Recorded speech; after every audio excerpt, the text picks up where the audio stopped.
In a stunning move that has left Moscow reeling, Sweden has delivered a crippling blow to Russian forces, shifting the tides of the conflict in Ukraine. This unprecedented aid package from Sweden, NATO's newest member, marks a historic departure from its traditional stance of neutrality. What secret strategies and cutting-edge technologies has Sweden unveiled to support Ukraine? How will this affect the balance of power in the region? Let's delve into the dramatic developments that have sent shockwaves through the Kremlin and bolstered Ukraine's fight for freedom. On May 29th, Sweden announced its 16th aid package to Ukraine. Tellingly, this was primarily a military rather than an economic or humanitarian aid package. It is designed to create Russian casualties, which would have been unthinkable for Sweden a few years ago. Such aid is a departure from Sweden's traditional foreign policy. Until Putin decided to invade Ukraine, Stockholm observed a policy of neutrality dating back to the Napoleonic Wars. The last time Sweden entered a conflict was in the Swedish-Norwegian War of 1814. The Swedish public widely supported their country's neutrality, and it was maintained during both world wars. As late as 2012, only 17% of Swedes expressed support for joining NATO. By 2021, the number increased to 46%. But Sweden was always wary of the threat from Russia. The two countries fought the long and bitter Great Northern War in the early 18th century over influence in the Baltic Sea. Sweden lost the conflict and has been on guard against Russia ever since. As early as 1904, Sweden was patrolling the Baltic with submarines to protect its coastline. That mission has given it more underwater experience in the Baltic than any other nation. The Gripen fighter was designed specifically to counter the threat from Russia. Even its radar system is designed to let it look toward Russian territory without flying in its direction. Fear of potential Russian aggression has entered Swedish cultural consciousness. Some of the older locals on Gotland Island, one of the most important locations in the Baltic and the likeliest place in Sweden that Russia would attack, reported in 2015 that they would hear stories from their parents warning that if they failed to finish their dinners, the Russians would get them. Back then, people on the island were divided over whether Swedish military should increase their presence there. No such divisions exist today. Putin's decision to invade Ukraine reawakened historical nightmares among the Swedish public and policymakers in Stockholm.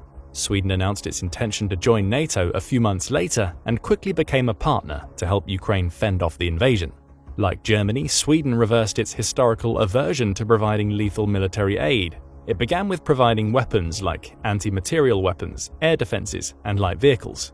The investments increased, and Sweden demonstrated early on that it was willing to go far in its proportional investment in money and weaponry. On the first anniversary of the war, Sweden said it would donate 10 Leopard 2A5 tanks to Ukraine.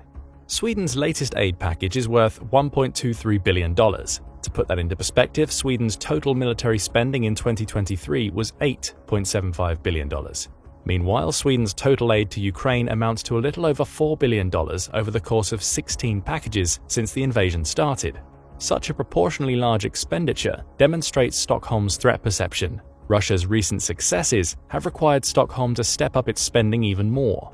The pace of Sweden's separate aid packages also reflects Stockholm's wariness, as several have been passed in the last few months and they have significantly increased in size.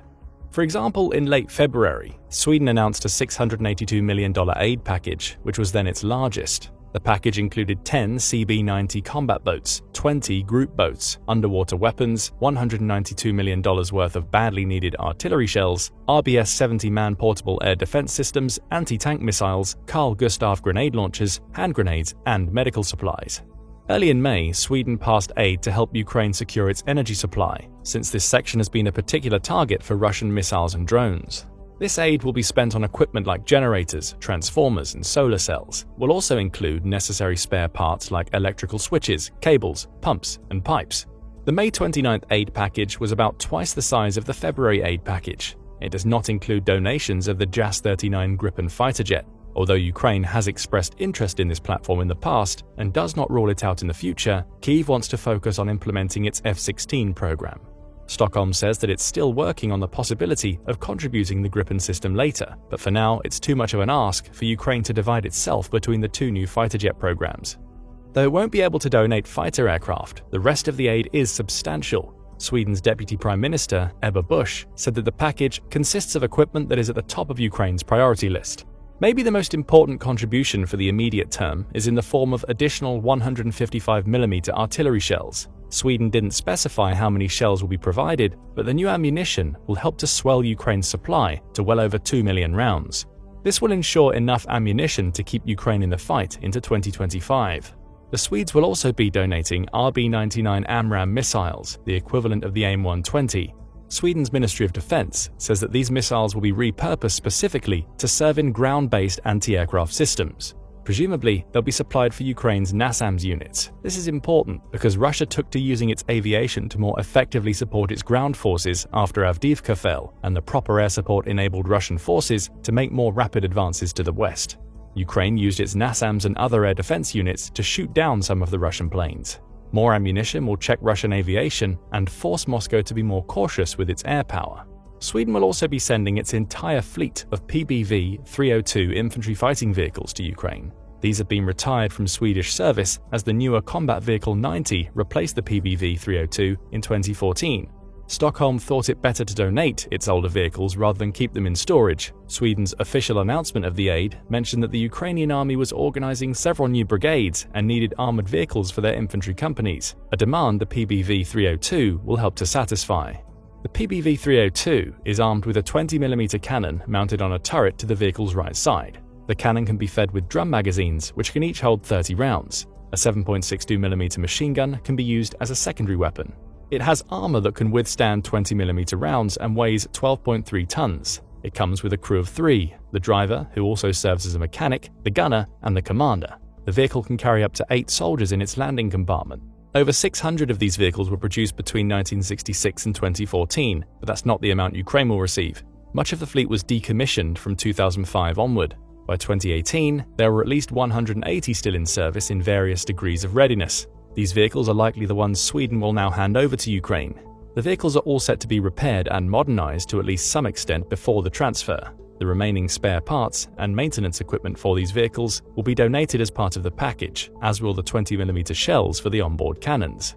The PBV-302 will not be the only land vehicles Sweden donates as part of its latest package. The aid also includes surplus fuel transport vehicles in use by the Swedish Armed Forces.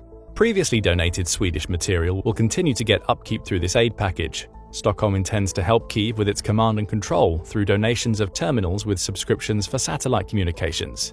To help with training and military doctrine, the Swedish Defense Research Agency will assist the Ukrainian Armed Forces in creating their own Defense Research Institute. There are also a number of financial support provisions in the package. Most importantly, Sweden will make investments to ensure that Ukraine can get aid on a large scale on a rapid basis. Sweden will permit all of the weapons provided by this package to be used against targets on Russian soil if that's what Ukraine finds proper. Stockholm also claims that it will be able to replenish all of the ammunition and equipment it's sending to Ukraine through new investments. The most notable contribution in the package came in the form of 2 Saab ASCC-890 airborne early warning and control planes. Swedish Defense Minister Paul Jonsson said that these aircraft would have the most significant impact on Ukraine's air defense network. These planes will better allow Ukraine to identify and track incoming missiles and drones. They can also spot targets of opportunity for offensive operations.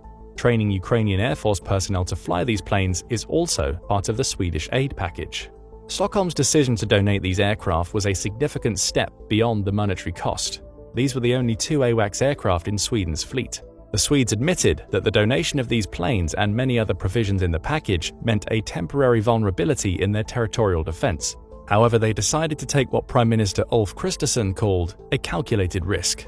Perhaps the words of his Danish counterpart, Mette Frederiksen, came to mind. Early in 2024, she pointed out that it was better for European countries to sacrifice their own arsenals temporarily to ensure Russia's defeat far from their own homelands, rather than having to potentially use those weapons against an emboldened Putin far closer to home. Sweden plans to make up for the shortage of command and control planes by purchasing additional S-106 GlobalEye aircraft. This is Saab's newest AWACS aircraft and entered service in 2020. Sweden also insists that it has plans to replenish all of the ammunition and other equipment it will lose once they arrive in Ukraine. Sweden intends to do this by increasing its defense spending. In September 2023, Stockholm announced its intention to increase its military budget by 28% for 2024. Additional increases will come in 2025 and 26. These increases will put Sweden over the NATO target of spending 2% of GDP on defense by appropriations. The budget increases will also likely make Sweden an enduring and reliable partner for Ukraine. Stockholm has indeed already announced that its partnership with Ukraine will be for the long haul. On May 23rd, Prime Minister Kristersson said that Sweden will be providing Ukraine with $7 billion in aid over the course of 3 years to repel the invasion. The package released to Ukraine the following week was only the first of multiple packages to come, and those packages will likely get bigger as time goes on. Thanks to the increases in Sweden's military budget over the coming years, the country will be in position to deliver on this planned aid. The Ministry of Defense officially announced major planned investments in artillery systems and transport aircraft as part of the domestic defense spending program. These investments will put Sweden in a position to produce and deliver the weapons and ammunition Ukraine needs in the coming years. But how does Sweden's recent and coming aid impact Ukraine's ability to win the war of attrition? In December 2023, a report by the Estonian Ministry of Defense indicated that Ukraine could win the war in 2025 if it killed or maimed 100,000 Russian troops in 2024. While Russia has the ability to call many more soldiers than that to its colors, these people need to be trained properly and then assigned to a cohesive unit if they are to be effective on the battlefield. These units would quickly suffer casualties, creating even more demand for manpower that would in turn send troops to the front with even less training. It will be a vicious cycle that Russia, even with its much greater amount of available manpower than Ukraine, would not be capable of meeting. The Estonians estimated that if Ukraine met the 100,000 benchmark, it could reduce Russian training capacity to 80,000 properly trained troops per year. The rest would be ineffective cannon fodder. Sweden's donation, especially with the new artillery shells, will help Ukraine to achieve this objective. Since Ukraine killed or maimed an average of 172,000 Russian troops in each of the first 2 years of the war, this seems like it will be achievable, particularly with help from countries like Sweden. There is another side to this equation though. Ukraine must minimize its own losses, and that's where Sweden's recent aid package might make the most impact in the long run. Estonia's Ministry of Defense said that it was just as important to level up the training Ukrainian troops received from their Western allies. Over 100,000 Ukrainian troops have been trained by their Western allies since the war began. The training is not equal though. While most Western militaries have basic training courses that take 10 weeks and then several months for more specialized tasks like demolition or sniping, most of the Ukrainian troops in the war have had only 5-week courses. Ukrainian troops have also sometimes complained that they have received improper training from their NATO allies, which have been influenced too heavily by the war on terror rather than the high-intensity state-based warfare that's taking place in Ukraine. This lack of adequate training has also ensured that Ukraine suffered about 200,000 casualties in the first 2 years of the war. Of particular importance is better training for Ukraine's officers. The Estonians recommended that foreign trainers should subject Ukrainian staff officers to a 10-week intensive training course. That way, Ukraine will be able to conduct proper operations at the brigade level. The current Ukrainian military can't do this at the moment, which is why most operations in the war have taken place at the platoon or company level. This approach to warfare has helped to keep Ukrainian armed forces nimble, but it's also had severe limitations. The Estonian Ministry of Defense pointed out these limitations. The effective span of control of a brigade for offensive operations is therefore approximately 2 companies. The result is that the Ukrainian military plans and executes operations with a horizon of exploitation limited to approximately 1,200 meters. This assessment may have been one of the more understated reasons why the offensive in Zaporizhzhia last year failed, even though Ukraine was able to penetrate 2 of Russia's formidable defensive lines there. It could not translate those gains into a bigger breakthrough because of Russian mines and improved artillery fire, but also because it simply could not effectively use the necessary amount of troops to conduct operations at the level required.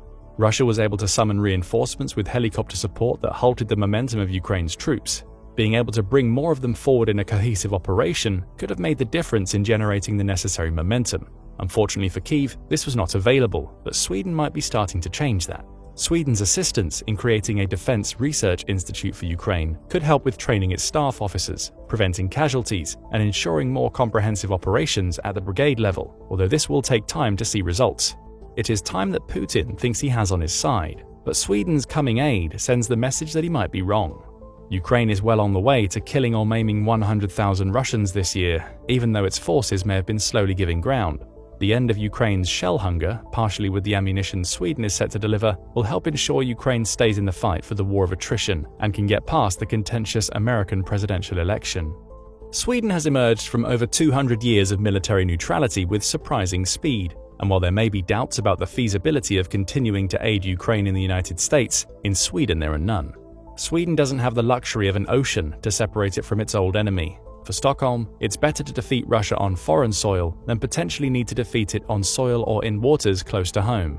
Even proportionally large investments and temporary depletion of domestic arsenals have not dissuaded Sweden's leaders from this opinion.